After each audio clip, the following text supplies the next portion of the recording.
मध्य प्रदेश के दतिया पहुंचे दलित पिछड़ा वर्ग संगठन के प्रदेश अध्यक्ष दामोदर सिंह यादव ने पत्रकारों से चर्चा करते हुए बताया है, मध्य प्रदेश के मुख्यमंत्री मोहन यादव दोहरी राजनीति कर दलित पिछड़ा वर्ग आरक्षण के मामले में कोर्ट में फिर बड़ी तारीख। इससे पहले भी देश के प्रधानमंत्री नरेंद्र मोदी को 5 सूत्रीय मांगों से भरा एक लेटर भेज दिया है।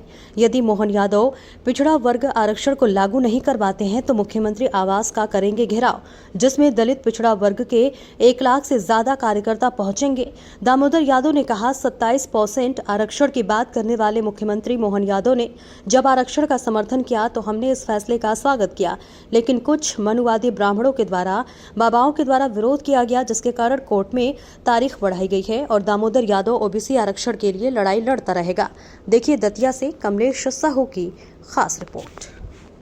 बहुत धन्यवाद कि आप कम समय में हमारी बात सुनने के लिए पहुंचे। बड़ा घटनाक्रम कल हुआ है कि सुप्रीम कोर्ट ने फिर से ओबीसी के आरक्षण पे डेट बढ़ाने का काम कर दिया और सरकार की कमी से किया। पिछड़ा वर्ग मध्य प्रदेश का 52% इस उम्मीद में बैठा है कि कब हमें 27% का अधिकार मिलेगा, जिसको भीख के रूप में भाजपा सरकार और कांग्रेस देना चाहती है। हमारी मांग तो 52% की है, लेकिन फिर भी हमने मुख्यमंत्री मोहन यादव जी की इस बात पे यकीन कर लिया था कि वो 13% होल्ड हटा के हजारों अभ्यर्थियों को राहत देंगे जो उनका इंतजार कर रहे हैं। लेकिन फिर उनकी सरकार ने दोहरा चरित्र दिखाने का काम किया और फिर से आरक्षण की तारीख नवंबर के अगले हफ्ते तक के लिए टल गई है। हम सबको, इस मध्य प्रदेश के लगभग 6-7 करोड़ में से 5 करोड़ लोग इस बात से दुखी हैं और मानवतावादी सामान्य वर्ग के लोग भी दुखी हैं, जो मानवतावादी सोच के हमने ऐलान किया है। दलित पिछड़ा समाज संगठन ने ऐलान किया है कि अब हम ना सरकार पे भरोसा करेंगे, ना विपक्षी कांग्रेस पे भरोसा करेंगे और आगामी 12 नवंबर को पूरे मध्य प्रदेश से 1 लाख लोगों को कम से कम भोपाल में एकत्रित करेंगे और मानवतावादी लोगों को इकट्ठा करके सीएम का घेराव करके, सीएम हाउस का घेराव करके तब तक बैठेंगे जब तक ओबीसी को आरक्षण 27%, 13% का होल्ड नहीं हट जाता और ये मुख्यमंत्री लिखित में वादा नहीं कर देते कि जिस दिन जातिगत जनगणना का काम पूरा होगा उस दिन संख्या के अनुपात में भी ओबीसी को आरक्षण एससी और एसटी के भाइयों की तरह दिया जाएगा। ये महत्वपूर्ण मुद्दा आज के संबंध में आपसे चर्चा करने का था। देखिए, आरएसएस एक घर है और जिनको बनाया जाता है वो किराएदार हैं। अगर आप मोहन यादव जी की, शिवराज जी की, गौर साहब की और उमा भारती जी की बात करेंगे, 4 मुख्यमंत्री बन चुके हैं और चारों ही मुख्यमंत्री पिछड़े वर्ग के होने के बाद ओबीसी को 14 से 27 तक नहीं करा पाए, जबकि हमें चाहिए तो ज़्यादा, उससे भी 52 से भी ज़्यादा चाहिए। हमारी संख्या तो 60 के आसपास हो गई है। तो ये लोग किराएदार हैं। घर का मालिक कौन है? आरएसएस। घर का मालिक कौन है? भाजपा और एक विशेष जाति।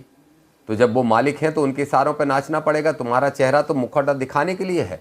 अखिलेश यादव का नुकसान कैसे हो सके, इसके लिए मोहन यादव जी को बनाया गया। तेजस्वी यादव का नुकसान कैसे कर सकें, इसके लिए मोहन यादव जी को बनाया गया। लेकिन जब मोहन यादव जी अपनी हैसियत भूल के ओबीसी को आरक्षण देने की पक्ष की बात करने लगे तो उनको, जिनकी कोई हैसियत नहीं, उनने गालियां देने का काम किया।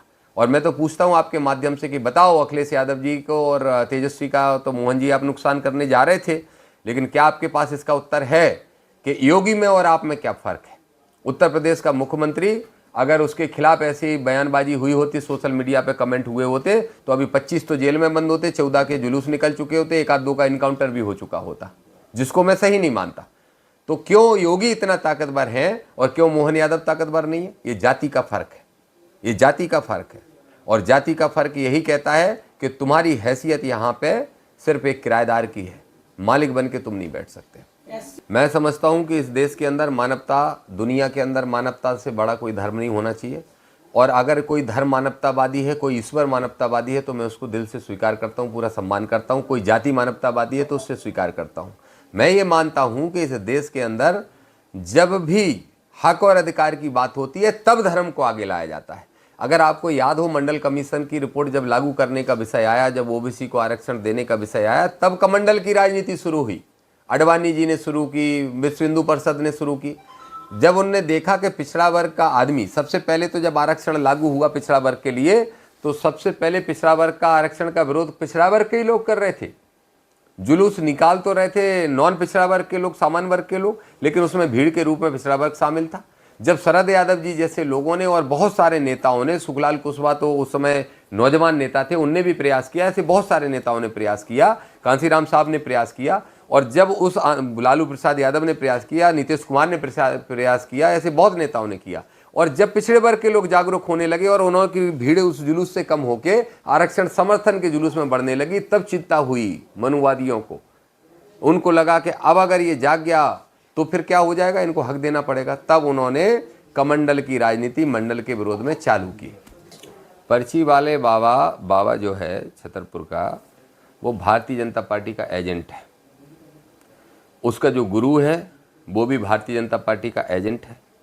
अगर कोई संत को हम संत तब मानेंगे, मैं कभी आलोचना नहीं करता एक संत की जो मथुरा में बैठे हैं, जो पीले वस्त्र पहन के बैठे रहते हैं, उनका नाम प्रेमानंद महाराज ऐसा कुछ नाम है। मैंने कभी उस आदमी को अंधविश्वास को बढ़ावा देने वाली बात नहीं की। उनकी आस्था है इसलिए वो बोलते हैं राधे राधे राधे राधे, उनकी आस्था है, उनकी मान्यता है। लेकिन कभी भी उनको मैंने जादू टोना छू छक्का करने का कभी मैंने नहीं देखा। वो कहते हैं मेरी किडनियों को कोई ठीक कर दे अगर देश का कोई संत है, मैं उस आदमी को संत मानता हूँ। वो हैं सामान्य वर्ग के, वो हैं ब्राह्मण जाति के, लेकिन जो सही है वो सही है। और ऐसे जो बाबा हैं, एक बाबा तो कहता है कि वो बेलपत्र पे वो चिपका जाओ शंकर जी पे, पास हो जाओगे, उसका खुद का बच्चा फेल हो जाता है। एक पर्ची वाला बाबा कहता है कि चमत्कार हम कर देंगे और हनुमान जी से पूछ लेंगे। अच्छा, हनुमान जी के बेटा तुम्हें पैदा हुए और किसी से हनुमान जी बात नहीं करेंगे? तो हमारे ये अहिर गुजर गडरिया काछी तेली तमोरी ये सब पागल हैं। ये दिन भर सुबह से शाम तक मंगलवार और शनिवार और लगे हनुमान जी, इनसे काऊ से बात नहीं करी, तुम ही से करने लगे। और अगर इतनी करने लगे तो तुम ये क्यों नहीं बता पाए आज तक? अपने भाई को ही बता देते कि बेटा शाम को मत जाना जाटवों से लड़ने, नहीं तो एट्रोसिटी एक्ट लग जाएगा, तुझे जेल जाना पड़ेगा। बता देते। अगर इतनी पर्ची निकालने वाला बाबा है तो वो ये भी बता देता कि आज शाम को टेंट गिरने वाला, इतने घायल हो जाएंगे, कुछ मर भी जाएंगे। कैसे बेवकूफ़ हो ओबीसी के लोगों, कब सुधरोगे? पिछड़े वर्ग के लोगों सुधर जाओ। तुम ही ये फालतू की दुकानें चला रहे हो। अपने हक अधिकार के लिए लड़ना सीखो, गरीबों का भला करना सीखो।